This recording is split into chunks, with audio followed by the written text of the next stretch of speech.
An oft-asked question, but what have the two new members of the band added? And if they've taken anything away, what have they taken away? Well, I don't think they've taken anything away, that's for sure. They've certainly added.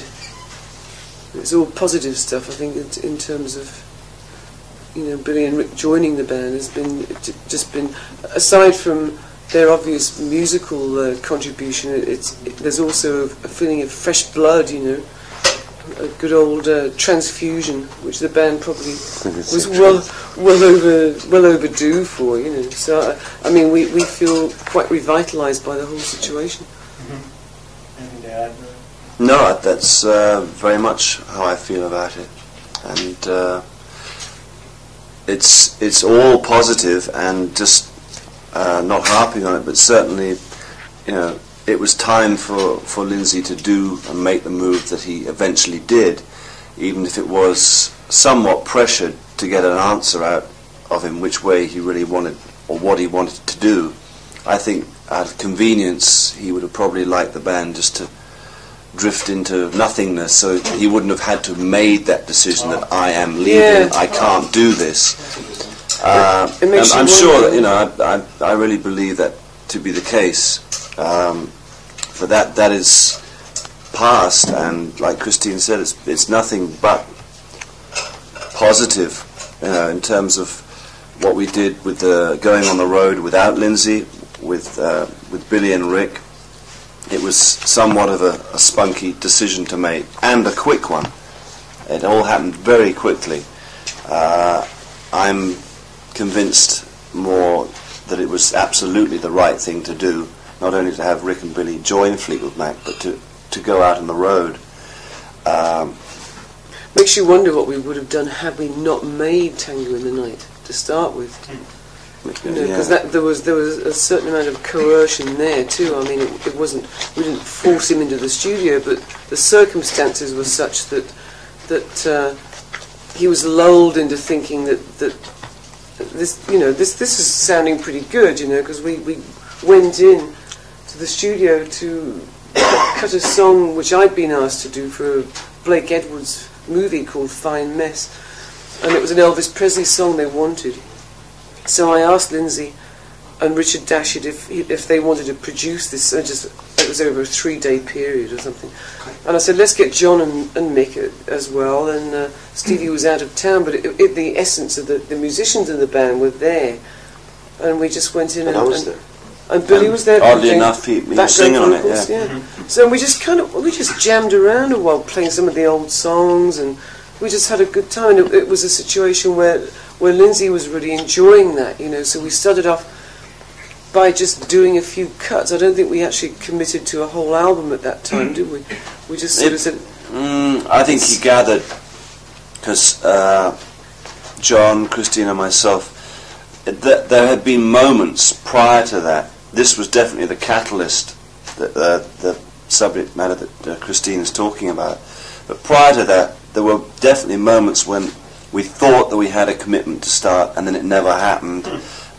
So that there were mumblings in the ranks in terms of, hey, we want to do an album, we want to start one, and definitely hints of we're going to start it with or without you had been floating around, and this really got him off the fence in terms of committing to doing it. He had already started a solo album, which he thought that he could do both, which he tried before, and I said, Lindsey, one, I think it's impossible. Secondly, you will lose your mind, completely if you attempt to do this.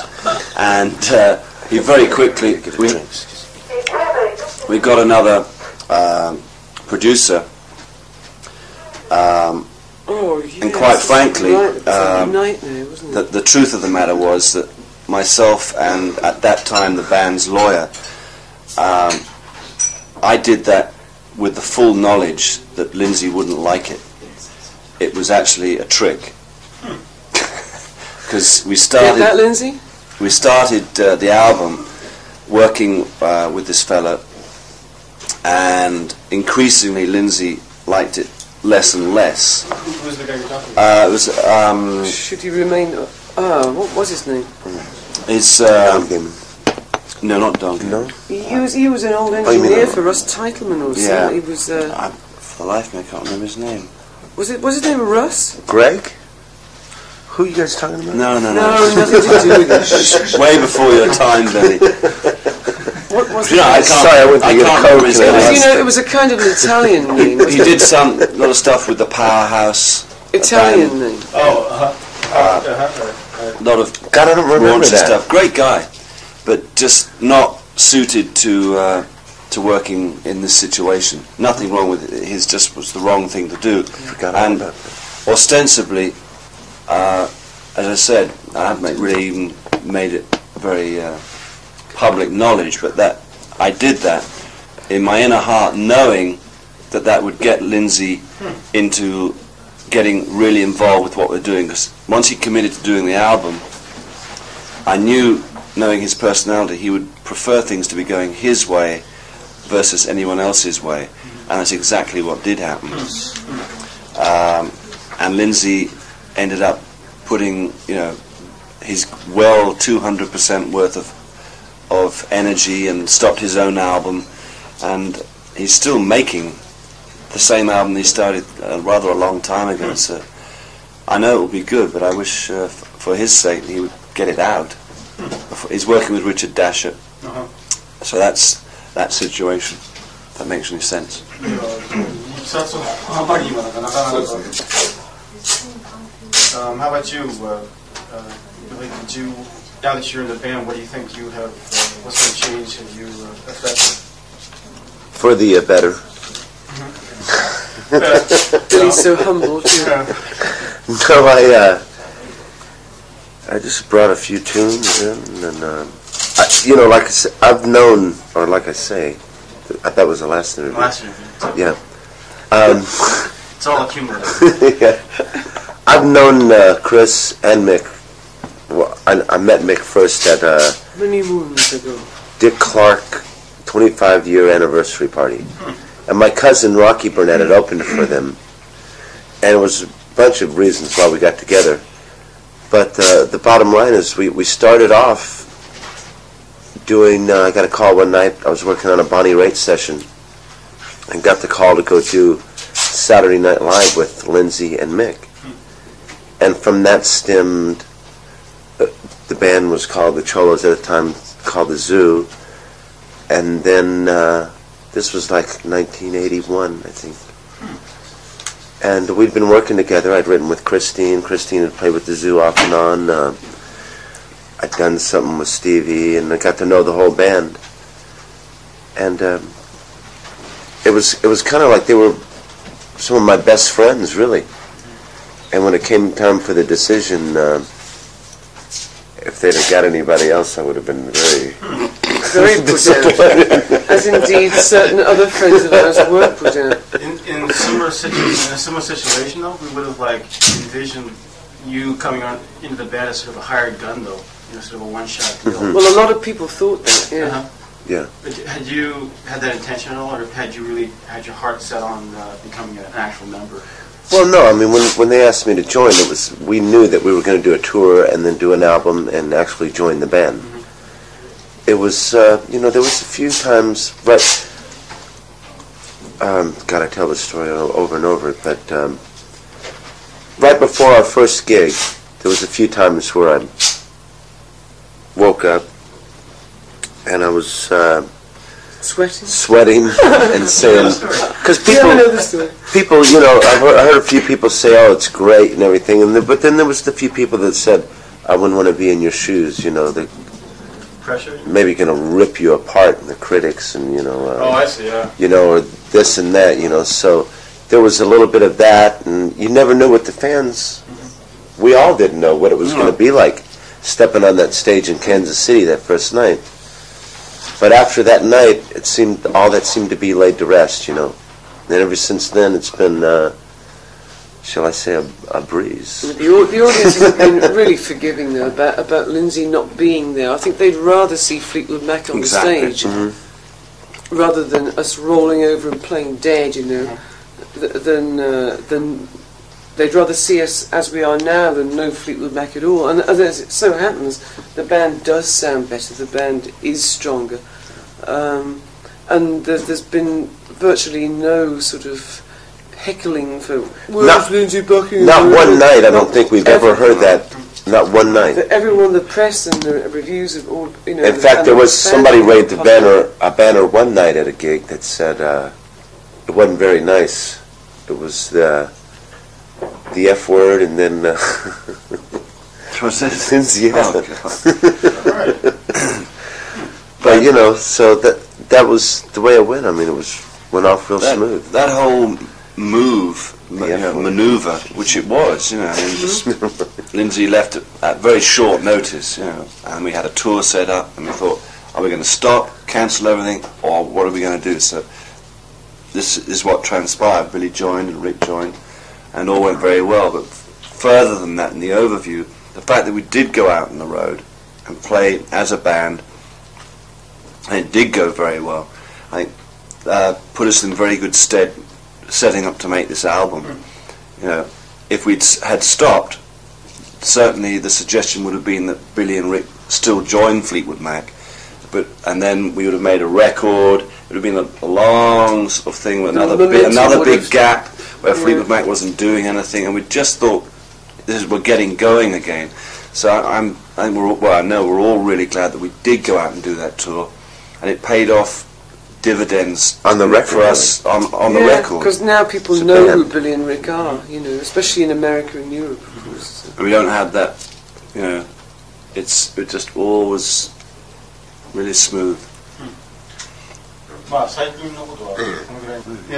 The tone of the answers you guys have been giving so far would suggest that most people think of Fleetwood Mac as they started out with, like Lindsey and Stevie.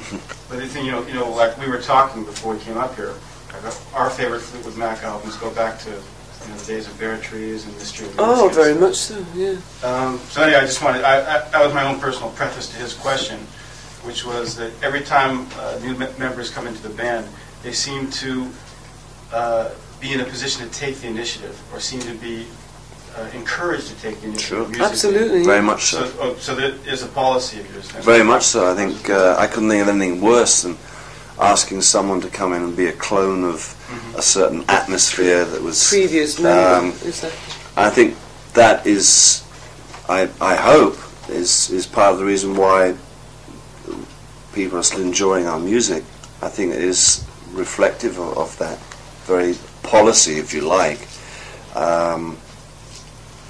In answer to your question, that people that are brought into Fleetwood Mac and are part of Fleetwood Mac have always inherently they're there because of their talent, their songwriting abilities has always been an issue in terms of who we've chosen.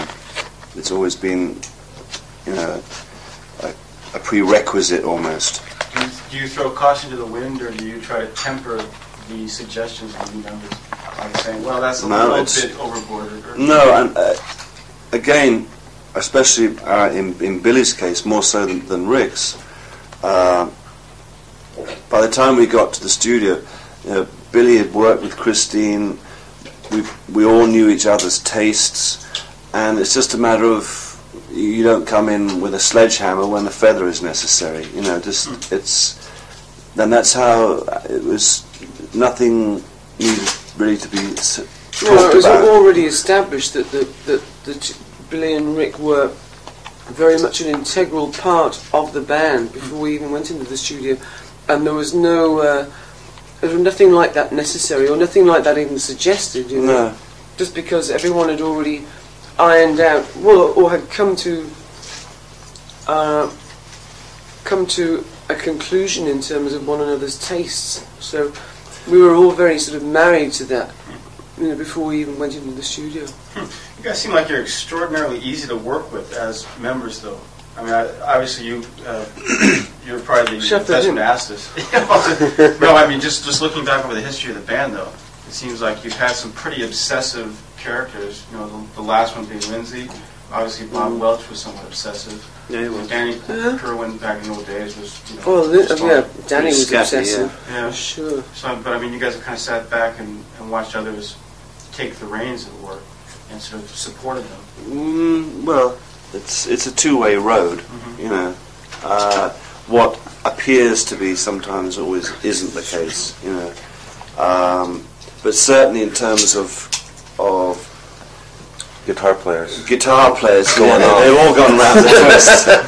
I'm a little worried. That's right, he's already round the twist, so you don't have to worry. But supportive, yeah. I mean, especially my case and John's being the rhythm section, supportive of what is coming and from the singers, the song. And but John and Mick also have a tremendous feel for what's. I mean, they may not write or sing as such, but they know. Their intuition is phenomenally sensitive, you know. I guess also in your case, you've always sort of struck me as the George Harrison of the band. You come up with a couple of jewels, and it's clearly your song, and it's almost like something from a different album. I think when Bob Welch was in the band, your voice really mingled with it well. But since that time, it's kind of been just you. And like when your solo album came out, it was 100% that. It was pretty much what we've been used to hearing. Well, I mean, it would be, wouldn't it? Yeah. You know, I mean, if it's my solo album, then that's what you would get. Yeah, but the point is, I mean, on the Fleetwood Mac albums, the songs by you, the songs that you would sing, would sound like, unaffected by the rest of the band. They were just like supporting members. Whereas it was your stage, your deal. Yeah. Yeah, I guess so. I never thought about it like that. Okay, just a little point. A little point in passing. One of the things that seems to fuel the band, that accounts for the longevity, is the fact that you always make sure to have a stock of songwriters in the band. It's always talented, a band filled with talented songwriters. So I guess that's one of your main criterion for choosing people. yeah, I think as far as I'm concerned, I think the band is always, that is a prerequisite. It was I was, as Christine was too, was very much aware of Billy's talents, as a songwriter and player. And a singer. Yeah, all that. His personality stinks. He's an absolutely awful man. We tolerate that, don't we, Mick? These sweets are like unbelievably strong, aren't they? Excuse me. Yes. Poisoned.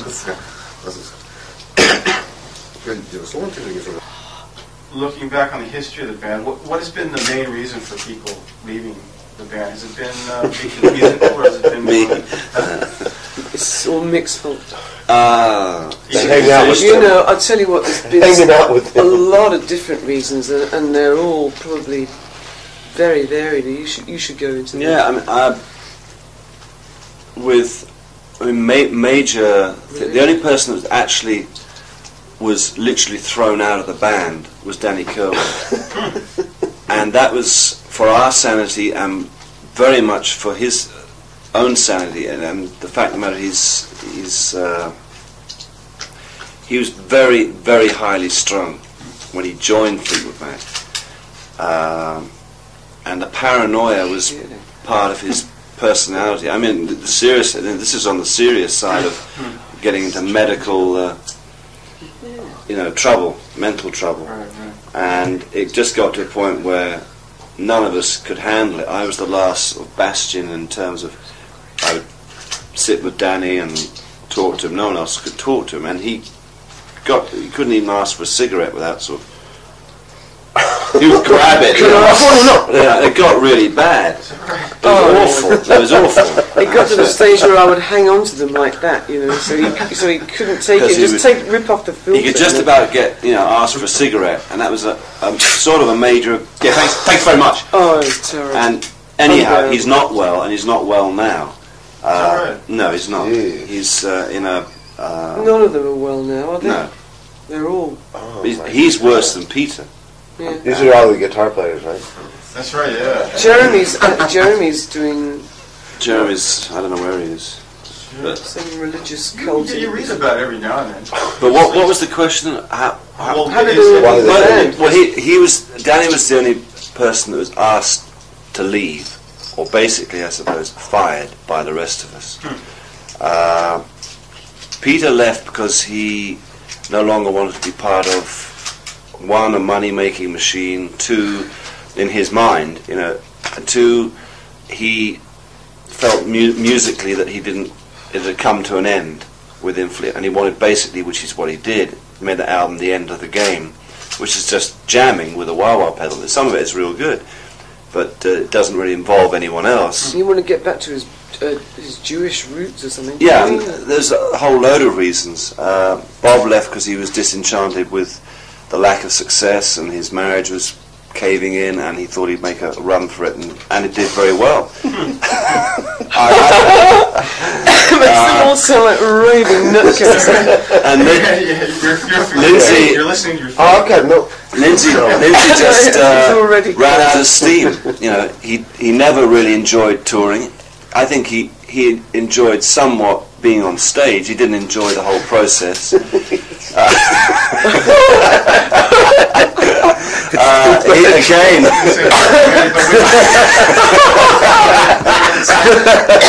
they're all sad stories now, this, I mean, Lindsey's not in bad shape, though. are you kidding? He's one of the worst. No, he's a very, very highly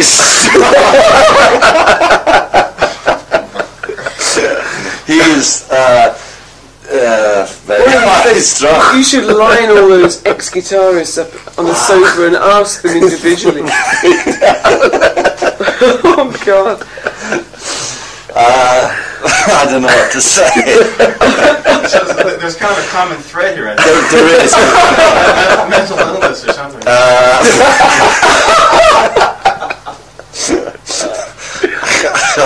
It's horribly true what you're saying, my God. and I really don't know Do you the reasons for it. cooler backstage or something? I don't know what happens, but again, Lindsey would confess himself. He was never really when we were making the Rumours album, which is we already had a pretty darn successful album, the one before. But nonetheless, Lindsey was in the studio, and he was, even in those days, found it hard working with other people. All this stuff is a compromise. This conversation is hopefully a healthy compromise. Give, take, give, and whatever. He found that very hard to do, and I think he ran out of the ability, or even the vague desire, which might have come from one enjoying what Fleetwood Mac most certainly did for him in terms of recognition and his bank account. All those things played part in him coming to that final decision where he realized he didn't have to do it anymore. And I didn't realize how much he really didn't want to be doing what he was doing. I knew that he wasn't really up for it, but in terms of really scarring him, if you like, in his mind, probably this is going to really, I'll be one of the next ones in the loony bin if I allow myself to go on doing something which I should have. He was torturing himself by not making a decision. The end result is we made it for him, really. We put him up against the wall, and he ended up with a little bit of ups and downs, saying he would, then he wouldn't, but the fact of the matter was we made his mind up for him, put him out of his agony, and it was very positive for us. It made for a much happier working situation, and I hope to God that he's, whatever happiness is for him is better. It has to be, because he's doing what he wants to be able to do, which is spend a long time. He's like you mentioned, he's very, very intense. He's very, very talented and private. So he's been in his garage now for 3 years. Longer. Longer. No, he's been on the solo album for 5 years. He's working yeah. with... So, I mean, one presumes it must be near completion by now. That he won't let go of it. But he's working on and off with Richard Dashett, who's obviously a mutual friend and very much part of history in the past making of Fleetwood Mac albums up until this one. So that's the state of the nation in terms of guitar players. And the reason, really, apart from Danny, was they all left because they ran out of whatever gas it is they need to be part of a working situation. The secret of finding talented people to fill their shoes. Like you obviously... It leaves a black hole, a vacuum. I don't think there is a secret. I think it's luck. A lot of luck and a lot of intuition. Intuition. I think as far as Mick's concerned, yeah, I think Mick has the strongest intuitive feeling for people that... I mean, in fact, it was Mick that ended up finding Greg Ladoni to engineer / produce this album, you know. We started off with a guy who's a nice guy and a well-known, very successful producer, but just was not. The chemistry wasn't right, you know. A guy whose name we can't remember. Well, no, this is another guy. This is Don Gaiman. Don Gaiman, who's produced John Cougar Mellencamp and a lot of other people. But for us, he was just no good, you know. And it was. I think it was Mick talking to an old friend of his, George Hawkins, that put him onto Greg, and Greg just fell into the... It's all to do with chemistry, you know. It's got a lot to do with chemistry. A lot to do with... aside from having the right musical talent, it's really got a lot to do with the individual personalities, you know, whether we can all... The egos will allow themselves to buff off of one another and work in that way, you know. If they are the right kind, and we've all got big egos, but is it the right kind of ego, you know? So it's chemistry largely. I mean, it just seems uncanny. You guys don't seem to be capable of making a wrong move, you know. Oh yeah, I don't know. It's just going back with the history of the band. You know, it's like every time there's been a change, it's been like for the better. That's nice to know. I mean, it's so far so good. Yeah. So far so good. Big song you just started. Yeah, right. Well, we've got another 20 years to go yet, don't we? That's, you can't attribute it to anything but intuition. Some of it's been lucky accidents too. I mean, you think about when Stevie joined the band. Initially, it was Lindsey we wanted, and it was because that they were a duo. That I remember the big conversation with me. You know, Mick and John came to me and said, "Well, you know that Lindsey and Stevie are like this, and he won't consider joining unless she joins too." And it was the first time I've been confronted with the situation of having another girl in the band, you know, because I've been used to being the only lady and being, spoiled and pampered. The men have always been very nice to me in this band. And so, I said, well, provided I like her, I don't see why not. I'll be very open-minded about it. I'll be honest. I'll tell you, if I don't like her, then I'm sorry, but it'll be a no-go. I remember meeting her and Lindsey at Mick's house in Topanga Canyon. Laurel Canyon.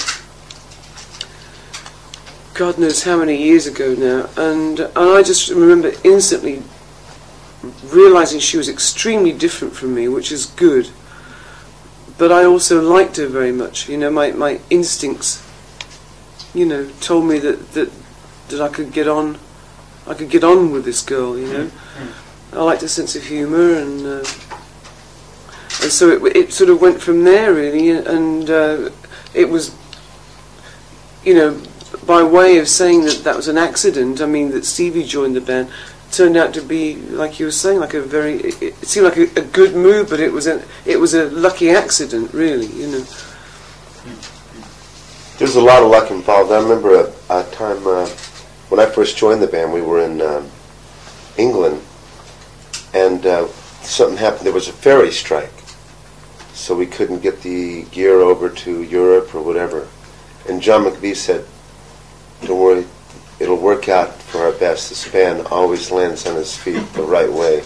And it turned out working out for the best, because we ended up doing another gig and worked out. The ferry strike was over, and it all worked out. But it's like he said, "Don't worry, this is the way this band is. We will land on our feet on this one."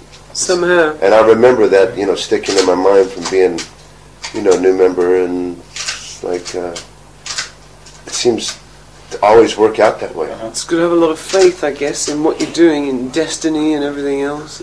It's kind of funny because obviously God looks after you guys and rubs everybody else's face and shit. What could have happened on the guitar face? Come on. Oh dear. Okay, I guess we'll take some photos now. Enjoyed it. Oh, excellent, yeah. That's it? That's it. Was it? That's a hell of a last line. Oh God. Well, maybe that won't be printed. Just a passing comment.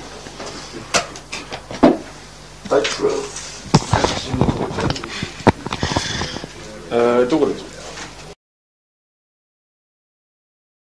Would have probably liked the band just to drift into nothingness, so he wouldn't have had to have made that decision that I am leaving, Yeah. I can't do this. It makes And I'm you sure wonder. that, I really believe that to be the case. For that is past, and like Christine said, it's nothing but positive, in terms of what we did with the going on the road without Lindsey, with Billy and Rick. It was somewhat of a spunky decision to make, and a quick one.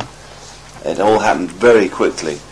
I'm convinced more that it was absolutely the right thing to do, not only to have Rick and Billy join Fleetwood Mac, but to go out on the road. Makes you wonder what we would have done had we not made Tango in the Night to start with. Because there was a certain amount of coercion there too. I mean, it wasn't, we didn't force him into the studio, but the circumstances were such that he was lulled into thinking that this is Really an oft-asked question, but what have the two new members of the band added? And if they've taken anything away, what have they taken away? Well, I don't think they've taken anything away, that's for sure. They've certainly added. It's all positive stuff, I think, in terms of, Billy and Rick joining the band has been, aside from their obvious musical contribution, there's also a feeling of fresh blood, a good old transfusion, which the band probably was well overdue for, So, I mean, we feel quite revitalised by the whole situation. Anything to add? No, that's very much how I feel about it, and it's all positive, and just not harping on it, but certainly, it was time for Lindsey to do and make the move that he eventually did, even if it was somewhat pressured to get an answer out of him which way he really wanted or what he wanted to do. I think out of convenience he started the album working with this fella, and increasingly Lindsey liked it less and less. Who was the guy you're talking about? It was Should he remain... what was his name? it's no, not Duncan. No? He was an old you mean engineer that? for Russ Teitelman or something. Yeah. He was... For the life of me, I can't remember his name. was his name Russ? Greg? Who are you guys talking about? No. No, nothing to do with it. Way before your time, Billy. What was You know, I it? can't. Sorry, I went to I get a can't Coke remember his today.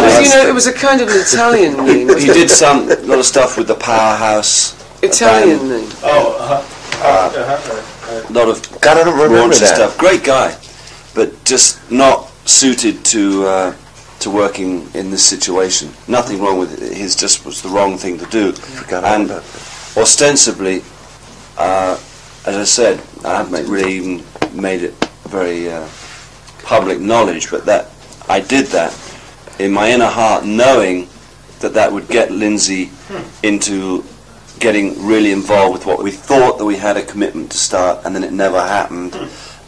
So that there were mumblings in the ranks in terms of, hey, we want to do an album, we want to start one, and definitely hints of we're going to start it with or without you had been floating around, and this really got him off the fence in terms of committing to doing it. He'd already started a solo album, which he thought that he could do both, which he tried before, and I said, Lindsey, one, I think it's impossible. Secondly, you will lose your mind, completely if you attempt to do this. And he very quickly, we got another producer, and quite frankly, the truth of the matter was that myself and at that time the band's lawyer, I did that with the full knowledge that Lindsey wouldn't like it. It was actually a trick. Because we started... that, Lindsey? Sounding pretty good, because we went in to the studio to cut a song which I'd been asked to do for a Blake Edwards movie called Fine Mess. And it was an Elvis Presley song they wanted. So I asked Lindsey and Richard Dashett if they wanted to produce this. It was over a 3-day period or something. And I said, let's get John and Mick as well. And Stevie was out of town, but the essence of the musicians in the band were there. And we just went in and I was there.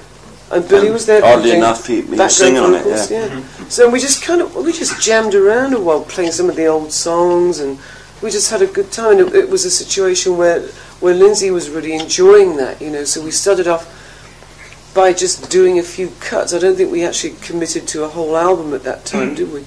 We just sort of said... I think he gathered, because John, Christine and myself, there had been moments prior to that. This was definitely the catalyst, the subject matter that Christine is talking about. But prior to that, there were definitely moments when